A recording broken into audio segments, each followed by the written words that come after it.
여러분 안녕하세요. 컴맹닷컴에서 정보와 리뷰를 전달하는 정보맨입니다. 제가 또 오랜만에 돌아왔습니다. 오늘은 여러분들과 함께 인텔의 새로운 CPU를 소개해 보려고 하는데요, 바로 이 CPU 굉장히 기존에 나왔던 대세의 CPU보다 더 성능을 업해서 나온 제품입니다. 어느 정도 또 성능이 업된 건지, 인텔이 도대체 무슨 짓을 저지르는 건지 여러분들과 함께 만나보도록 하겠습니다. 시작하기 전에 구독과 좋아요, 알람 설정까지 부탁드릴게요. 렛츠 고!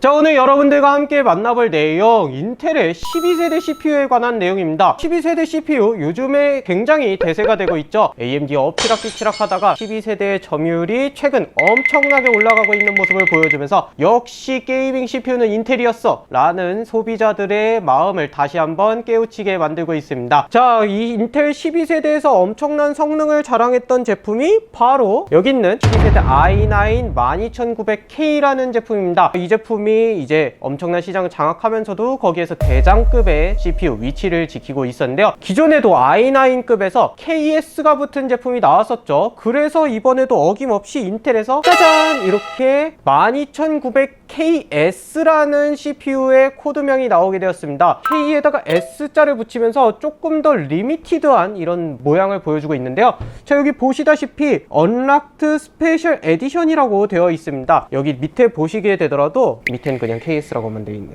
패키지가 진해지고 조금 더 가미를 해준 이런 모습을 보여주고 있습니다. 12900K 제품 대비해서 12900KS 제품에 먼저 재원을 보게 되면요, 기존의 12900K는 P코어가 3.2GB에서 5.2GB 클럭을 가지고 있었는데, 여기서의 P코어, B코어 제품은 3.4에서 5.5GB로 0.2에서 0.3GHz의 클럭을 올려준 걸 볼 수가 있습니다. 그리고 여기에서 E코어라고 불리는 리들코어 부분도 12900K에서는 2.4에서 3.9GB를 보여주고 있었는데요, 12900KS 제품의 리들코어에서는 2.5에서 4.0GB 클럭으로 0.1GB 클럭이 업된 부분을 볼 수가 있습니다. 나머지 코어와 스레드 부분은 동일하게 적용이 되고 있는데요, 그래서 기존에도 KS 제품은 12900K를 만드는데 조금 더 잘 나온 수율이다 이런 식으로 얘기가 나온 적도 있었죠. 그런데 엄연히 확실히 잘 나온 칩셋들만을 골라서 만든 스페셜한 칩셋이다 이렇게 보시면 될 것 같습니다. 여기에 5.5GB 클럭이라는 이 엄청난 클럭은요, 서멀 벨로시티 부스터를 통해서 두 개의 코어가 5.5GB로 동작을 하게 되는 걸 말하는데, 올코어 부분은 아니라는 거 여러분들이 미리 참고해 주시면 될 것 같습니다. 기본 TDP는 125W에서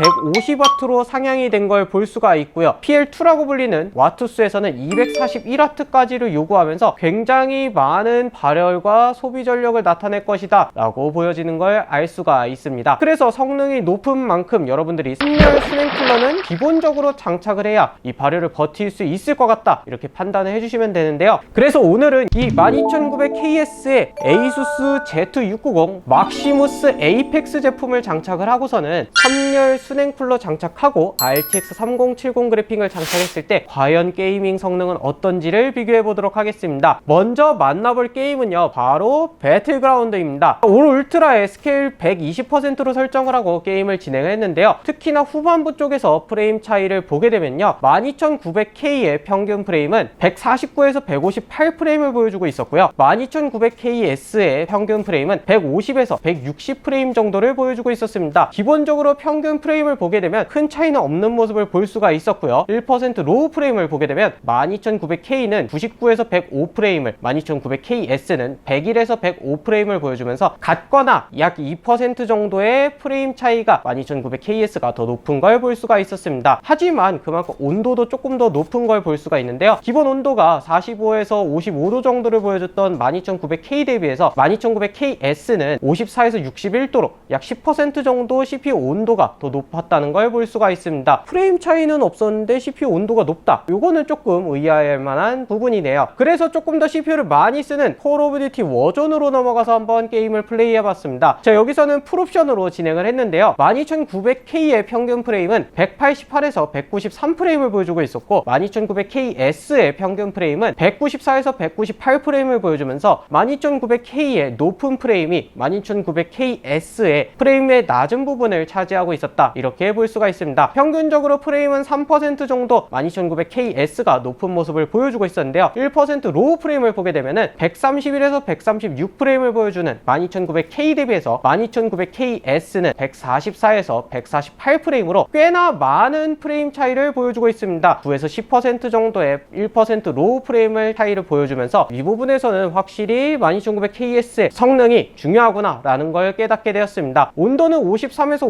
58도를 보여주는 12900K 대비해서 12900KS는 58에서 66도로 역시나 10% 정도 높은 걸 볼 수가 있었는데요. 자, 여기서 게임 프레임이 조금 더 잘 유지될 수 있었던 원인으로 본다면은 12900KS의 올코어 부스트 부분이 무려 5.27기가를 쭉 뽑아내는 걸 볼 수가 있고요. 그 다음에 12900K의 B코어 부분의 올코어 부스트는 4.88기가의 클럭 속도를 보여주는 걸 알 수가 있습니다. 이런 부분들이 게임 프레임 차이를 나타냈다 이렇게 볼 수가 있는데요. 과연 캐주얼 게임 오버워치는 어떤 결과를 보여주는지 만나보도록 하겠습니다. 매우 높은 옵션 스케일 팩 50% 텍스처 4배수로 진행을 했는데요. 여기서 12900K는 244에서 247프레임의 게임 프레임을 보여주고 있었고 12900KS의 게임 프레임은 253에서 258프레임을 보여주면서 평균적으로 4에서 4.5% 정도 더 높은 모습을 KS 제품이 보여주고 있었습니다. 1% 로우 프레임을 보게 되면요. 176에서 186프레임을 보여주는 12900K 대비해서 183에서 194프레임을 보여주면서 3.9에서 4.3% 정도 12900KS가 더 높은 프레임 역시나 보여주고 있었고요. 클럭은 동일하게 7.8% 정도 B코어 부분에서 차이가 나는 걸 볼 수가 있습니다. 그렇다면 레이싱 게임 포르자 호라이즌으로 넘어가서 보도록 할게요. 여기서는 게임 프레임이 1%밖에 차이가 나지 않는 모습을 보여주었습니다. 하지만 CPU 시뮬레이션 부분이 12900K 대비해서 12900KS가 8.5%나 높은 모습을 보여주고 있었고요. CPU 렌더링 부분을 보게 되더라도 8.9% 정도 CPU 렌더 부분도 12900KS가 앞서가는 걸 볼 수가 있었습니다. 그만큼 12900KS의 기본적인 싱글 코어나 이 클럭 부분을 높인 것은 확실히 여러분들이 확인했는데요. 과연 이 부분이 벤치마커에선 어떻게 나타나는지 보도록 하겠습니다. CPU만을 측정하는 시네벤치 릴리즈 23을 가지고 여러분들과 함께 결과를 보게 되면요. 멀티코어 점수가 28600점대를 보여주는 12900KS의 모습을 27400점대를 보여주는 12900K의 모습을 보면서 약 4.1% 정도 멀티코어는 12900KS가 앞서가는 모습을 볼 수가 있었고요. 싱글코어는 2135점을 보여주는 점수와 1900점대 후반대의 점수를 보여주면서 약 6.8% 정도 싱글코어도 12900KS가 앞서 나가는 걸 볼 수가 있습니다. 이미 i9만 하더라도 엄청난 성능인데 여기서 한 단계 더 앞서 나간다.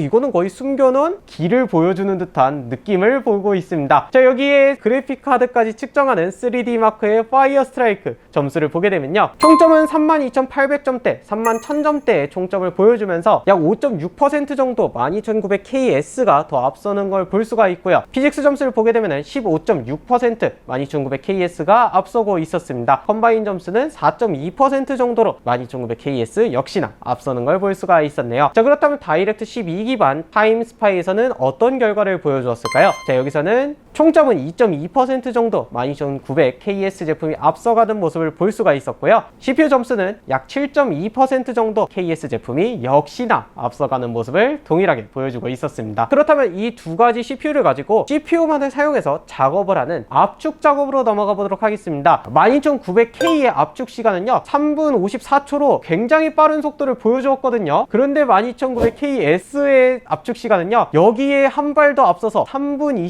28초의 시간을 보여주면서 12%나 단축하면서 한 발 더 앞서 나가는 모습을 보여주고 있었습니다. 자, 이렇게 오늘 여러분들과 함께 인텔의 12900KS 새로 나온 제품을 가지고 소개를 해보면서 기존의 12900K도 충분히 좋은데? 라는 생각에 한 단계 더 진화된 KS 제품은 어떤지 보여드렸습니다. 어떠신가요? 일단은 게임으로 봤을 때는 게임 자체가 모든 코어와 스레드를 쓰기에는 너무나도 많은 16코어 24스레드라서 그런지 게임에서 차이 차이는 특정 게임들에서 더 많이 보여주고 오히려 같은 모습을 보여주는 게임도 있었는데요. 이런 부분에서는 조금 아쉬울 수 있겠다라는 생각은 들었습니다. 그래도 앞으로 계속 멀티코어에 대한 게임이 수요가 늘어나고 있기 때문에 여유만 된다면 KS 제품을 준비해보는 것도 나쁘진 않겠다라고 생각이 드는데요. 두 제품의 금액 차이가 지금 한 25만원 정도 이상 나고 있죠. 그래서 충분히 고민은 해보셔야 될 만하다라고 생각이 듭니다. 하지만 작업을 하시는 분이라면 KS 제품은 그만큼의 효율성이 있겠다라고 생각이 듭니다. 왜냐면은 기본적으로 작업 자체가 12%나 단축된다는 건 시간 자체에 꽤나 많은 영향을 주거든요. 이렇게 저희는 짧게 진행을 했지만 많은 작업을 할 때에는 더 많은 시간 차이를 낼 수가 있기 때문에 여러분들이 KS 제품 어차피 12900K를 구매하신다면 고민해 보실 만하다 이렇게 말씀드릴 수가 있겠습니다. 일단 기본적으로 12900K, 12900KS 둘 다 구성을 하려면 굉장히 많은 비용이 들어가게 됩니다. 부수적으로 수냉 쿨러도 그렇고 보드도 그렇고 여러 가지 비용들이 있는데요. 조금만 더 추가해서 12900KS의 높은 성능의 작업까지 경험해 본다면 어떨까 싶고요. 최고 클럭 5.5GB라는 부분은 하드웨어 모니터라는 프로그램을 통해서 잠깐